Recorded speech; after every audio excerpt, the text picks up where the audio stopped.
Welcome back to my YouTube channel. आज हम करेंगे क्लास 11th की अकाउंटेंसी का चैप्टर नंबर 22 जिसका नाम है फाइनेंशियल स्टेटमेंट विद एडजस्टमेंट का क्वेश्चन नंबर 10 का ए पार्ट। क्वेश्चन नंबर 10 का ए पार्ट बच्चों मैंने ऑलरेडी नोट कर रखा है।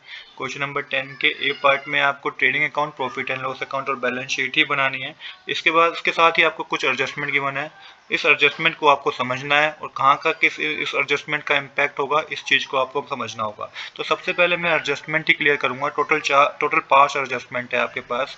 5 एडजस्टमेंट को मैं क्लियर करूंगा कि कौन सी एडजस्टमेंट कहाँ का इम्पैक्ट करेगी trading account, profit loss account और बैलेंस शीट में। इसके बाद हम trading account, profit and loss account और बैलेंस शीट को बनाएंगे। चलिए बिना देरी के शुरू करते हैं अपने आज के सोल्यूशन को।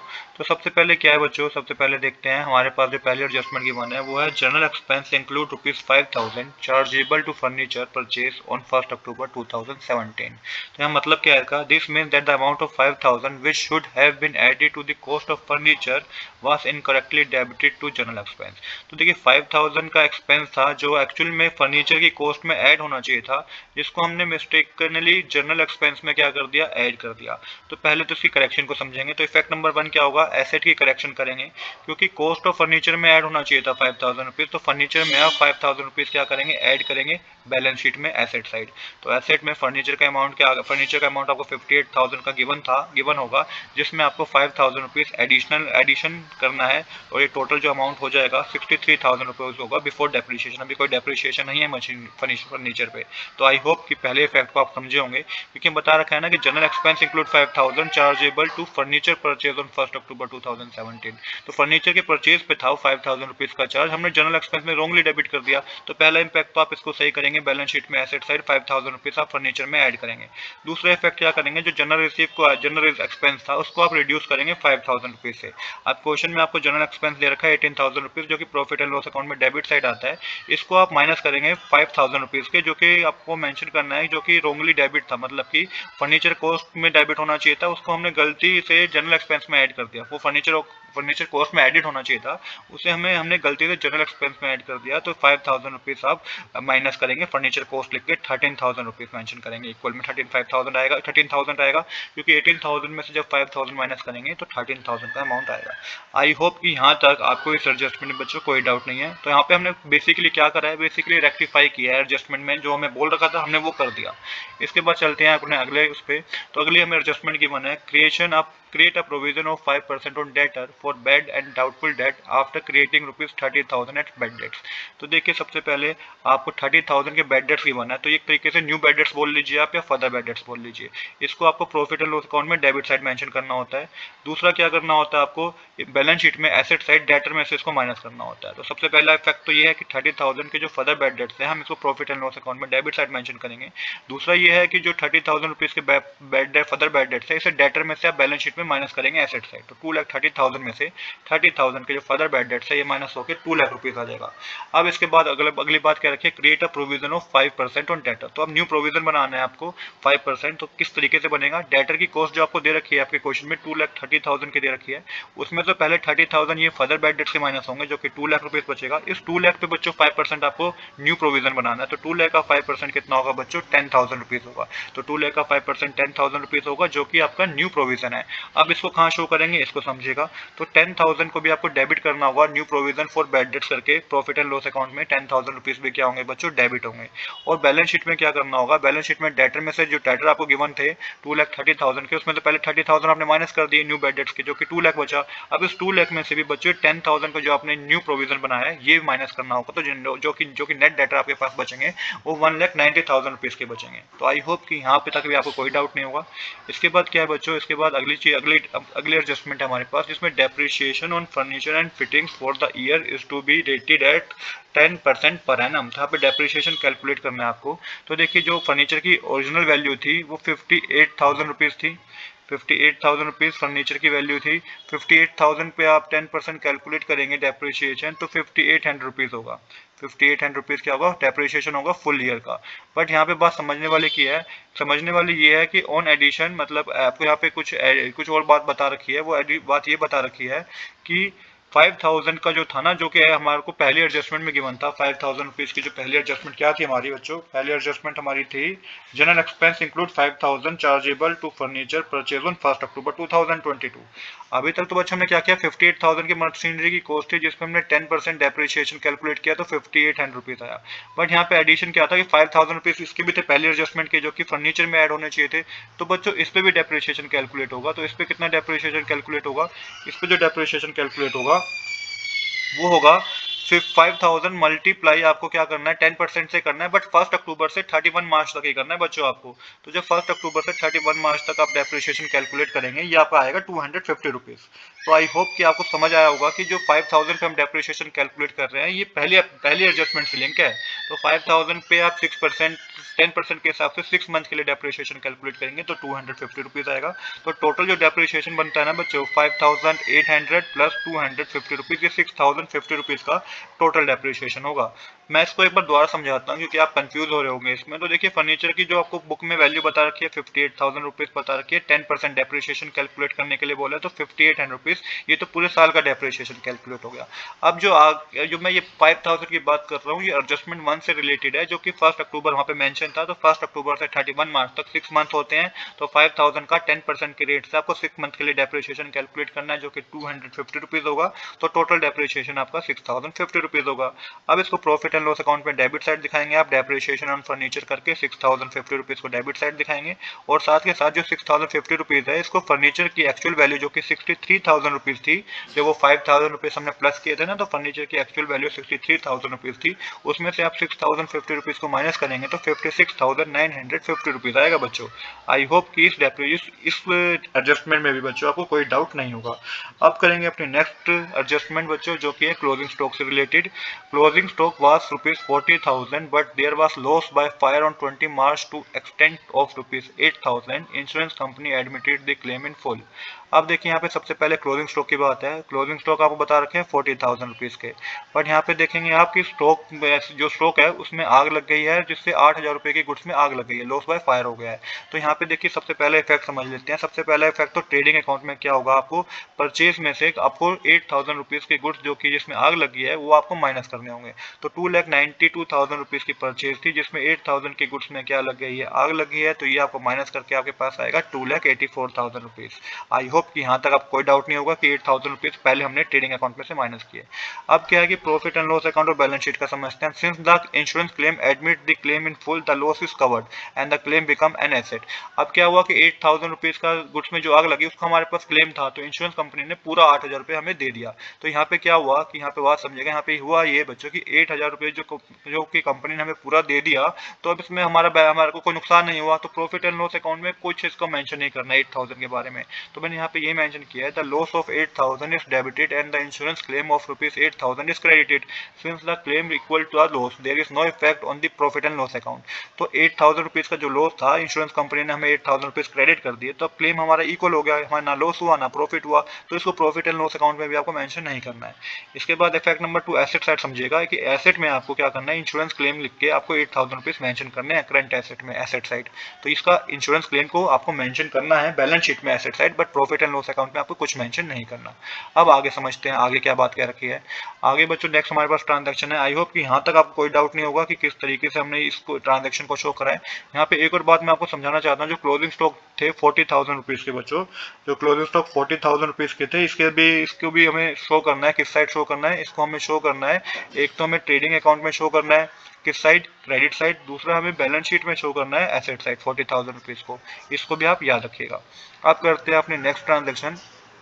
जो नेक्स्ट ट्रांजैक्शन है बच्चों हमारी, वो हमारी है goods costing ₹2,500 were used by the proprietor. पहला तो ये बता रखा है ट्रांजैक्शन नंबर 5, एडजस्टमेंट नंबर 5 में good costing 2,500 were used by the proprietor. उसके बाद बता रखा है good costing ₹1,500 were distributed as free sample. तो देखिए यहाँ बात क्या कह रखी है कि पहले तो 2,500 रुपीज की गुड्स प्रोपराइटर ने क्या कर लिए, यूज कर लिए। दूसरा बता रखा है 1,500 रुपीज की goods as a free sample distribute कर दिए गए। यहाँ पे मैंने मेंशन कर रखा है both events represent a reduction in goods available for sale. दोनों इवेंट से ये पता चलता है, दोनों ट्रांजैक्शन से ये पता चलता है कि परचेज में हमारी क्या हुई है, रिडक्शन हुई है, बट फॉर डिफरेंट पर्पस, पर पर्पस डिफरेंट है। एक पहली ट्रांजेक्शन बन जाती है ड्राइंग, दूसरी बन जाती है एडवर्टाइजमेंट। गुड्स पर purchase paying CGST SGST 6%। Goods को जो हमने परचेज किया होगा तो हमने CGST और SGST दे के 6% दे के हमने परचेज किया है। When goods are used for personal use or distributed as free sample, the input CGST on this good must be reversed। पर जब हम गुड्स को पर्सनल यूज के लिए यूज करते हैं या फिर डिस्ट्रीब्यूट करते हैं फ्री सैंपल, तो इनपुट CGST इनपुट GST जो होता है paid on this good must be reverse, तो वो क्या हो जाता है, रिड्यूस हो जाता है, रिवर्स हो जाता है। यहाँ तक आपको कोई डाउट नहीं होगा। आई होप कि आपको समझ आई होगी दोनों ट्रांजेक्शन में बात क्या हो रखी है। बात अब यहाँ पे बच्चों जो समझने वाली है ना, वो ये है कि goods use by the proprietor, जो कि एक तरीके से ड्राइंग है। तो सबसे पहले क्या करेंगे, 2500 रुपीज़ के गुड्स को आप परचेज में से माइनस करेंगे। तो 2,84,000 में से आप 2500 रुपीज़ माइनस करेंगे तो ये आपके पास 2,81,500 रुपीज़ आएगा। 2,84,000 कैसे बच्चों, क्योंकि उससे प्रीवियस ट्रांजेक्शन में भी हमने 8,000 रुपीज़ माइनस किए थे, तो 2,84,000 ही बचा था, उसमें से 2500 रुपीज़ आप ये भी माइनस करेंगे तो 2,81,500 की परचेज मानी जाएगी। और उसके साथ साथ बच्चों आपको कैपिटल में से भी 2500 रुपीज़ की, क्योंकि ड्राइंग है ये माइनस करनी होगी लायबिलिटी साइड। तो आई होप कि यहाँ तक आपको कोई डाउट नहीं होगा कि किस तरीके से हम इसको कर रहे हैं, क्योंकि कैपिटल भी आपको गिवन होगा क्वेश्चन में, उसमें भी 2500 रुपीज़ की ड्राइंग है, ये आपको माइनस करनी होगी। अब इसका इफेक्ट नंबर 3 समझिएगा। दो तो मैंने आपको बता दिया, एक ट्रेडिंग अकाउंट में जाएगा, एक बैलेंस शीट में कैपिटल में से माइनस होगा। अब जीएसटी रिवर्सल को समझिएगा। इनपुट CGST जो कैलकुलेट किया होगा 150 रुपीज़ आएगा, और इनपुट SGST भी 150 रुपीज़ आएगा जब 250 का 6% कैलकुलेट करेंगे। Are deducted from the respective input GST balance in the balance sheet side. तो क्या करना होगा, इनको 150 जो इनपुट CGST है और इनपुट SGST को है ना, इसको आपको इनपुट GST आपको क्वेश्चन में गिवन होगा, इनपुट GST आपको क्वेश्चन में गिवन होगा, वो जब हम बैलेंस शीट करेंगे ना, वहाँ पे मैं आपको समझाऊंगा। ये दोनों अमाउंट आपको डिडक्ट करने होंगे, 150 CGST का और 150 SGST का। अब इसके आगे समझते हैं। तो good distributed as free sample, ये दूसरा पॉइंट आ गया है फिफ्थ ट्रांजैक्शन में ही, फिफ्थ एडजस्टमेंट में ही। तो 1500 rupees deducted from purchase, again इसको 1500 रुपीज को आपको परचेज में से डिडक्ट करना है। तो 2,81,500 में से आपको 1500 और डिडक्ट करने हैं, क्योंकि ये हमने फ्री सैंपल के तौर पर डिस्ट्रीब्यूट कर दी, तो परचेज आप मानी जाएगी 2,80,000 रुपीज की। ये तो इफेक्ट नंबर 1 था, जो कि ट्रेडिंग अकाउंट में आपको परचेज में से माइनस करना था। इफेक्ट नंबर 2 क्या है, 1500 is debited as advertisement in the profit and loss account. तो प्रॉफिट एंड लॉस अकाउंट में आप डेबिट साइड मेंशन करेंगे, एडवर्टाइजमेंट लिख के, फ्री सैंपल लिख के 1500 रुपीज। ये दूसरा था। इफेक्ट नंबर क्या है, GST रिवर्सल है, यहाँ पे भी GST रिवर्स होगा। तो 90 रुपीज का CGST और 90 रुपीज का SGST ये आपको डिडक्ट करना है इनपुट GST में से। तो ये आपको इनपुट GST में से क्या करना है, माइनस करना होगा। तो ये जब मैं आपको करूंगा, बैलेंस शीट बनाऊंगा, तब मैं आपको समझाऊंगा। अभी के लिए आप ये समझिएगा कि इनपुट GST का जो इनपुट CGST और इनपुट SGST कैलकुलेट कैसे किया गया है, 1500 का 6% लेके कैलकुलेट किया गया है। तो यहाँ पे परचेज का मैं एक बार दोबारा समझा दूं, परचेज में से क्या क्या माइनस होगा। तो 2,92,000 की टोटल परचेज आपको गिवन होगी, जिसमें से गुड्स डिस्ट्रॉय बाय फायर जो कि आपको एडजस्टमेंट में गिवन था 8,000 रुपीज, ये माइनस होगा। ड्राइंग 2500 रुपीज की ये माइनस होगी। एडवर्टाइजमेंट के लिए जो गुड फ्री सैंपल के तौर पर दे दी गई 1500 रुपीज ये माइनस होंगे। तो 2,80,000 रुपीज का एक्चुअल में अमाउंट क्या होगा, परचेज, नेट परचेज मानी जाएगी। तो आई होप कि यहाँ तक मैंने आपको सारी एडजस्टमेंट अच्छे से समझा दी है। अब बच्चों क्या करेंगे, अब अपने ट्रेडिंग अकाउंट को बनाएंगे। तो सबसे पहले ट्रेडिंग अकाउंट बनाएंगे, तो सबसे पहले क्रेडिट साइड की बात कर लेते हैं। सेल्स आपको 5,90,000 की गिवन है, जिसमें से आप माइनस करेंगे पर सेल्स रिटर्न जो कि 16,000 की है, माइनस करके 5,74,000 रुपीज आएगा। और साथ के साथ क्लोजिंग स्टॉक आपको एडजस्टमेंट में गिवन था, तो बाय क्लोजिंग स्टॉक लिख के क्रेडिट साइड आप 40,000 रुपीज माइनस करेंगे। तो ट्रेडिंग अकाउंट में क्रेडिट साइड यही चीजें आएंगी। डेबिट साइड की बात करते हैं, तो टू ओपनिंग स्टॉक आपको गिवन है 20,000 रुपीज, टू परचेज आपको 2,92,000 रुपीज की गिवन है, जिसमें लेस करेंगे पहले एडजस्टमेंट नंबर डी जो कि गुड डिस्ट्रॉय बाय फायर थे 8,000 रुपीज, फिर लेस करेंगे एडजस्टमेंट नंबर ई का फर्स्ट पार्ट जो आपको गिवन था 2,500 रुपीज का, और उसके बाद हम लेस करेंगे एडवर्टाइजमेंट के लिए जो भी आपको एडजस्टमेंट में गिवन था सेकंड पार्ट में 1,500 रुपीज। ये तीनों चीजें आपको परचेज में से माइनस करनी है बच्चों। तो परचेज में जब आप चीजें माइनस करेंगे तो ये आपके पास बच्चों जो नेट परचेज आएगी ना, वो होगी 2,80,000 रुपीज की।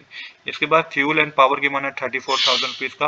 अब आप टोटल करेंगे तो क्रेडिट साइड का टोटल है 6,14,000 रुपीज, जिसमें डेबिट साइड का टोटल करके आप माइनस करेंगे तो ग्रोस प्रॉफिट आएगा 2,80,000 रुपीज का। तो यहाँ पे बच्चों डेबिट और क्रेडिट साइड हमारी इक्वल हो जाएगी। तो आई होप कि यहाँ तक ट्रेडिंग अकाउंट में आपको कोई डाउट नहीं होगा। बहुत सिंपल सा अकाउंट था ट्रेडिंग अकाउंट, जो कि हमने इजीली बना भी दिया। अब बनाएंगे हम प्रॉफिट एंड लॉस अकाउंट। तो प्रॉफिट एंड लॉस अकाउंट में जो ग्रोस प्रॉफिट आया था आपको ट्रेडिंग अकाउंट में, वो आपको क्रेडिट करना है प्रॉफिट एंड लॉस अकाउंट में बाय ग्रोस प्रॉफिट लिखकर 2,80,000 मेंशन कीजिएगा। और डिस्काउंट हमें रिसीव हुआ 19,000 रुपीज का, इसको भी आप क्रेडिट साइड मेंशन कीजिएगा। डेबिट साइड क्या आएगा बच्चों, सबसे पहले जो एडजस्टमेंट थी डेप्रिसिएशन से रिगार्डिंग, जो मैंने आपको समझाई थी adjustment to depreciation of machine furniture, किस तरीके से मैंने डेप्रिसिएशन कैलकुलेट किया था, वहाँ पे मैंने पूरा अमाउंट बताया था कि 6050 का अमाउंट किस तरीके से आया।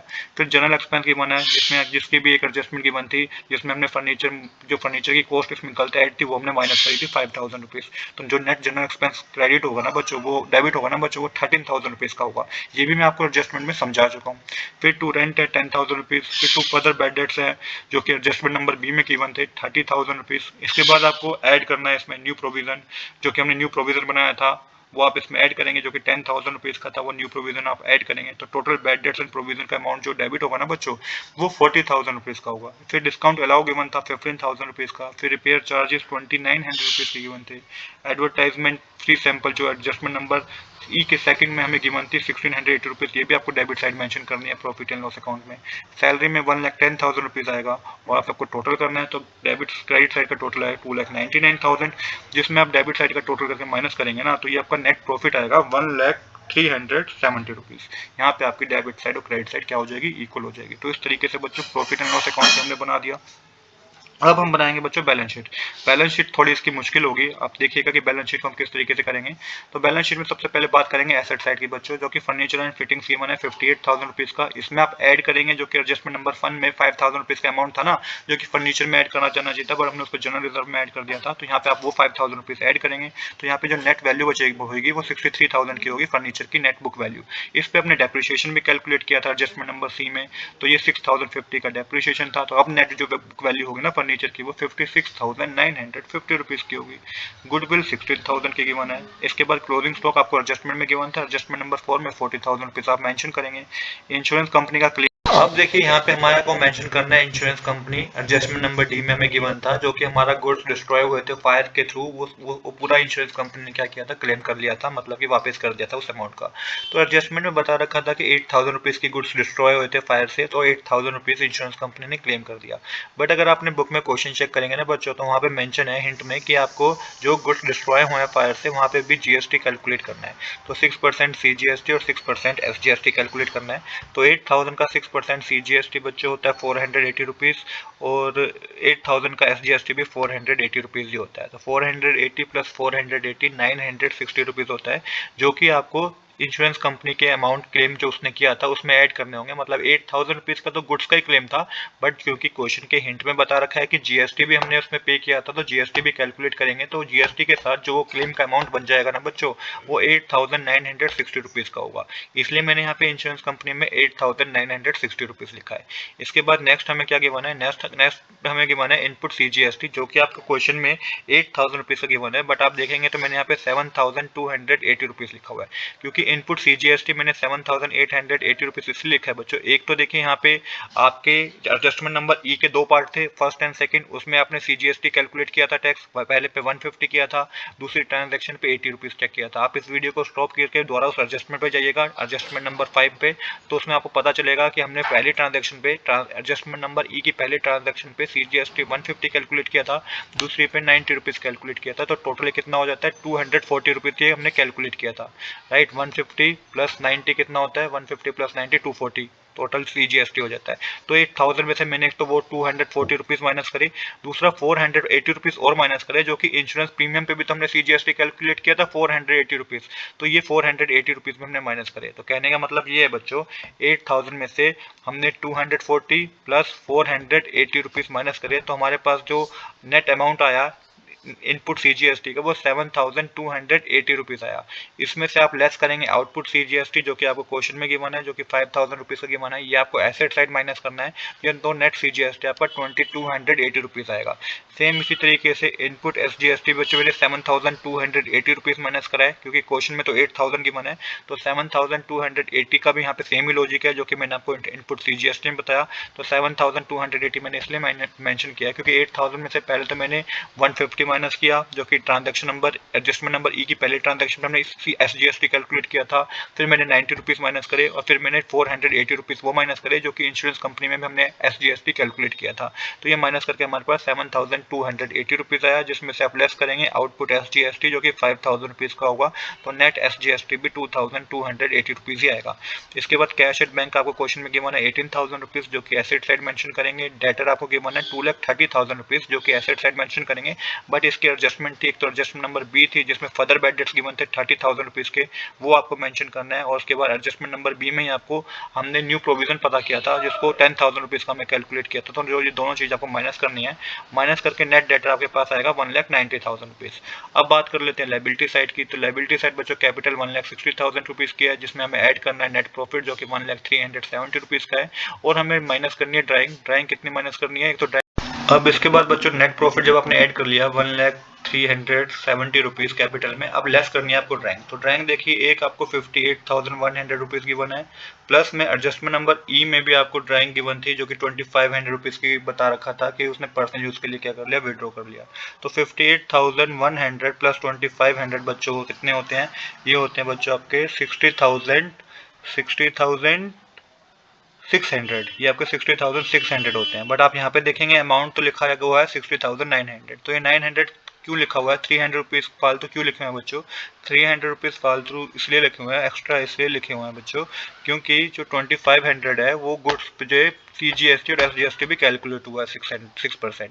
तो ये 150 CGST और 150 SGST कैलकुलेट हुआ है जो कि 300 रुपीज़ होता है। तो टोटल 2,800 रुपीज़ ऐड किए गए हैं, तभी यहाँ पे 60,900 रुपीज़ मेंशन किया है। अगर वो CGST आपका हिंट में ना बता रखा होता तो हम ना ही कैलकुलेट करते, बट हिंट में बता रखा है तो हमने CGST और SGST भी कैलकुलेट करना है, जो कि आपका कैलकुलेट होकर बच्चों 2,800 रुपीज़ 300 रुपीज़ होगा, जबकि गुड्स की कॉस्ट बन जाएगी 2,500 प्लस 300 2,800 रुपीज़। तो ये आपका कैलकुलेट करके 60,900 रुपीज़ आएगा। यहाँ पे आपका नेट कैपिटल आएगा, तो इसको पूरा कैलकुलेट करके 1,99,470 रुपीज़। इसके बाद क्रेडिटर आपको गिवन है 1,35,000 रुपीज़ के, यहाँ पे आपकी लायबिलिटी और एसेट साइड क्या हो जाएगी, इक्वल हो जाएगी। तो इस क्वेश्चन में बच्चों हमें यही करना था। आज के लिए इतना ही। I hope you like this video. If you like this video please do subscribe this channel. Thanks for watching.